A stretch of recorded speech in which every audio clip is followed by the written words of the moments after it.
Mayong buntag, mga unta ninyo. Ang akong breakfast karon guys is cereal with yung cereal ko may mixed dry fruits na blueberry and raspberry.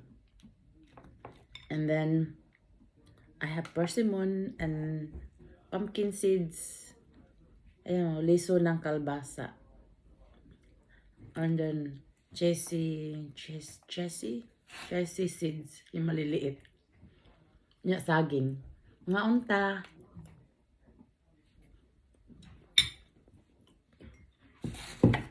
Huwag kalimutan ang tsaa, pampainit sa tiyan.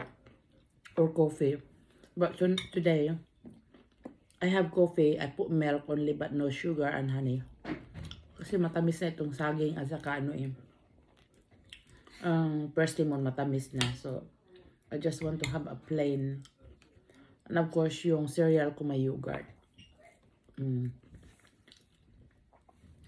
Luto na to og buwad ba? Pero lamit mag-aros kaldo karon kuan pod.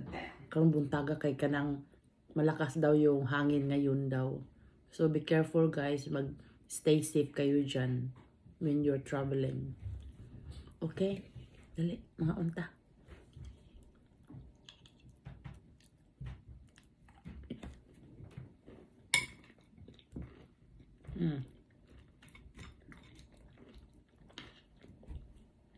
Sarap ng persimmon. Yogurt. Yung yogurt kasi plain lang yun eh.